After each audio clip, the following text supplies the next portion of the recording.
The sound of sneakers squeaking on linoleum, muffled voices drifting through heavy blue curtains, and the persistent sting of antiseptic in my nose, those details from that day sit heavy in my chest, years later.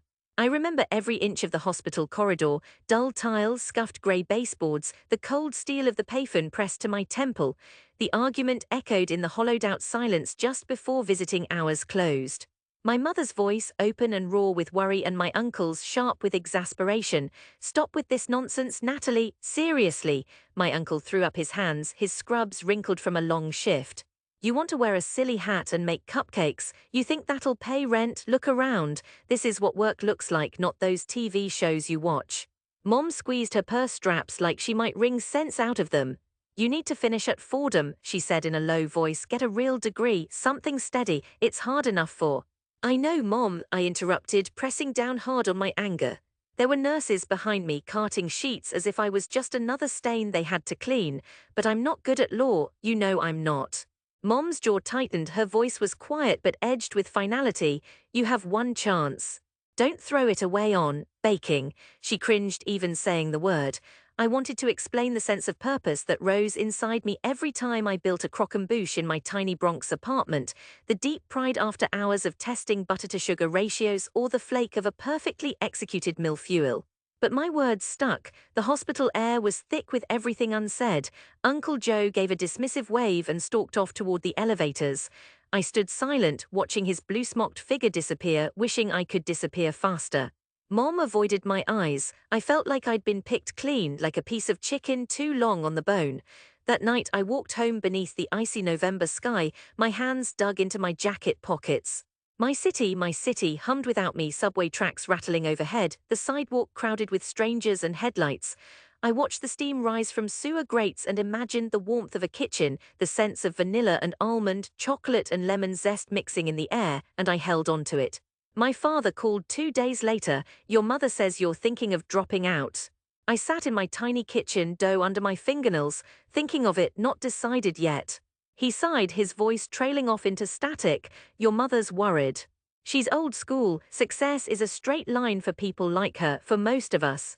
"It isn't for you," I risked. He paused, the sound of a lighter flicking and a long exhale.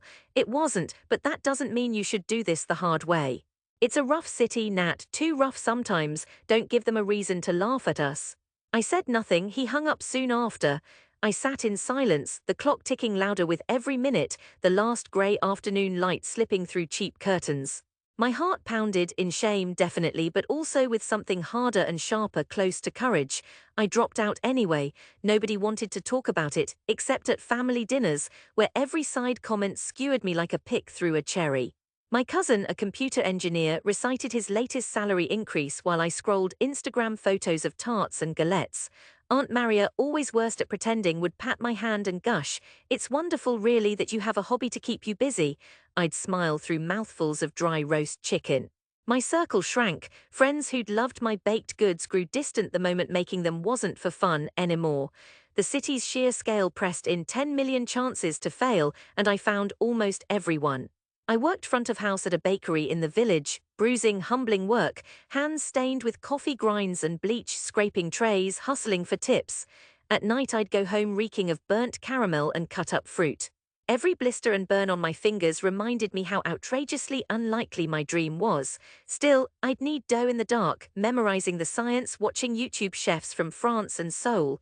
My kitchen became my world. I sent in applications everywhere. Culinary schools laughed me off. I had no formal training, no money either. For a year, I cleaned tables and saved every tip, every ragged dollar, and applied for scholarships. There was one email I read 3 times, barely able to believe. A partial scholarship to a small pastry school in Queens, run by a retired French chef. Classes on Saturday only.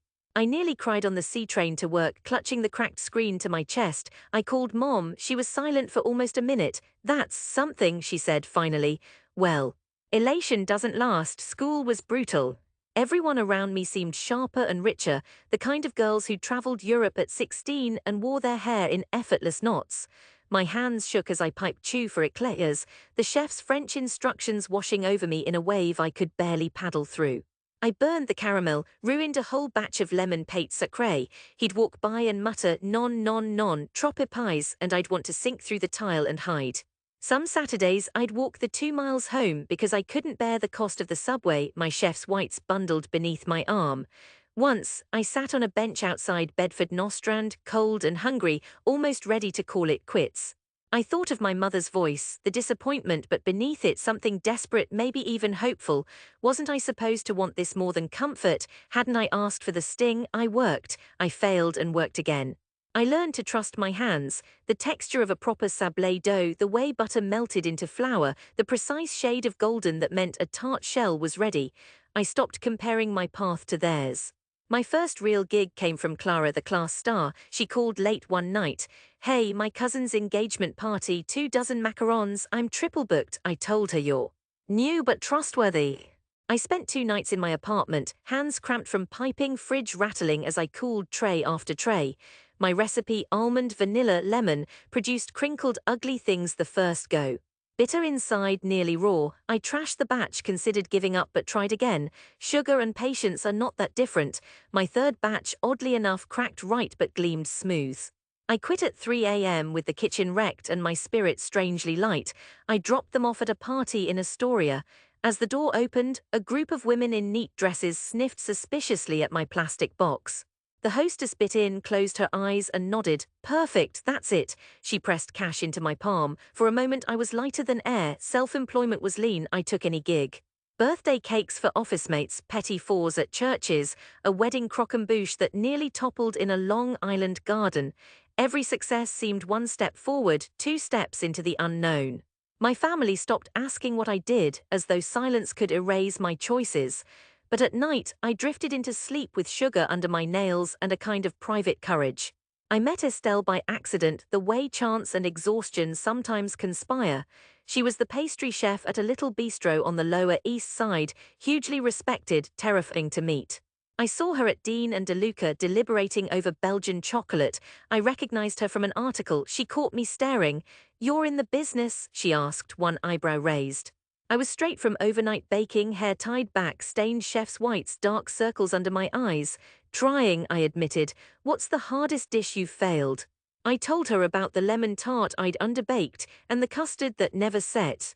She laughed, a full, surprising sound, and nodded toward the coffee bar. "Come work a shift next Sunday, let's see what you're made of." I nearly lost the job a dozen times that first week, sous chefs with sharper knives and sharper tongues, a kitchen rhythm so brutal it felt like being rolled in dough and chewed up. The head chef, a stalk-thin man with a nose for panic, barked orders at everyone, especially the new girl. My hands shook the first time I presented something, pistachio financiers glazed just right. Estelle smiled just barely. For the first time I felt myself among my kind. The kitchen became my shelter, the heavy scent of proofing dough, the precise clatter of pans, the language of flavor and timing that only mattered there. When I learned a caramelized apple tart, Estelle's only comment was a clipped, "Very good." Praise didn't land easy here, it felt earned and it fueled me. Word got around with time, as it does. I built a name, not big but enough to open doors. When the bistro shuttered for renovations, Estelle pressed a card into my hand with a neat script. "Your pastry shop, I expect an invitation." A shop? The dream that had gotten me laughed at in hospital corridors and sneered at over meatloaf. I rented a shoebox of a spot in the East Village, a leaky ceiling and just enough counter for one display case, but it was mine. There were nights I had to sleep in the back, curled under a faded quilt with cake pans for pillows, hoping the next day would bring customers. I painted the front sign myself, "Natalie's Patisserie" in looping blue letters, modest and honest.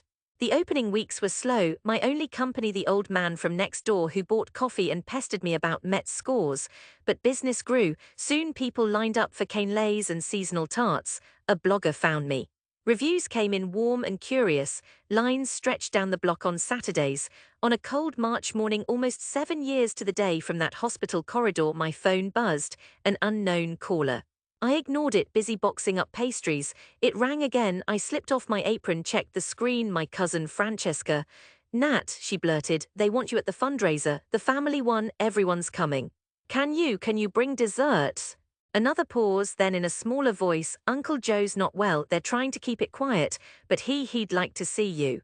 I felt the city press in from a distance, bridges, towers, avenues that had carried me so far from them. If they wanted me for baked goods, it was for their own veneer. I almost said no, but blood runs in the cracks even when it scabs over. A week later, I stood outside St. Agnes's parochial hall, a bakery box pressed tight in my arms. I heard laughter inside, music and the shimmer of too many wine glasses. My palms sweated. I stepped inside, heart high up in my throat. There they were, all of them. My mother, hair greyer, eyes softer. Uncle Joe, thinner, face gaunt but intent, his hands clasped on the table. Cousins, aunts, uncles, the old guard seated near the kitchen, watchful as bouncers at a club. I hovered at the edge, clutching my desserts like a shield. The table sagged with catered food. Cheap cakes sat uncut, melting under plastic. Francesca beckoned, "Over here, Nat." I slipped past a cluster of aunts, some whispering, "Isn't that Natalie, the one who's—" I set my three-tiered box down with a soft thunk and peeled back the lid. Silence fanned out. There, fanned in precise whirls, tiny lemon meringue tarts with golden peaks. Chocolate chews stuffed with pistachio mousse, delicate lavender shortbread that glittered in the hall's harsh lights. Uncle Joe stared down at the treats, lips pressed tight. One cousin, always the first to mock, reached for a tart. My mother, oddly hushed, hovered at the edge. I served plates, my hands steady now, cheeks burning but set. One by one they bit in. The taste hit first, a silence, a pause, and then murmurs. Heads nodded, eyes widened. The cousin who'd laughed at me in hospital corridors closed his eyes, savored the bite, then nodded at me. "Damn, Nat, this is real good." Uncle Joe reached for a chew, the pastry trembling in his hand. He ate it slowly, eyes never leaving mine. "You made this yourself." I nodded, pulse roaring in my ears. He set the plate down, shoulders easing, and smiled, not big but real. "You did good, Nat." My mother touched my arm, her voice trembling. "I didn't know, She stopped, eyes glassy, and squeezed my hand. The rest of the afternoon unfurled slow and golden, like summer sunsets over Harlem tenements or afternoons on my grandmother's stoop. People I'd known all my life stopped me to ask about the shop, to marvel that the little bakery in the village was my own. Word spread, true and proud, from cousin to aunt to uncle. By evening, as I packed up my empty box, Uncle Joe waved me over. He looked so much smaller than the man who'd barked at me in hospital corridors, but his eyes were gentle. "Hard city," he said quietly. "You figured it. You made it fit you." I smiled, tears burning but unshed. "Sometimes you have to bake the city into your own shape." He laughed, cough rattling deep in his chest, but his hands were steady as he shook mine. Walking home beneath the neon and sodium lights, I breathed long and slow. The shame, old, sticky, persistent, had quieted, replaced by something lighter. Courage, not the loud kind, but the kind that whispers in spite of the world's laughter. I remember the night air, scented faintly of the day's work, sugar, lemon, almond, hope. The city buzzed on as always, but for the first time I felt its beat match my own, soft as flour, sharp as zest, enduring as bread still warm from the oven.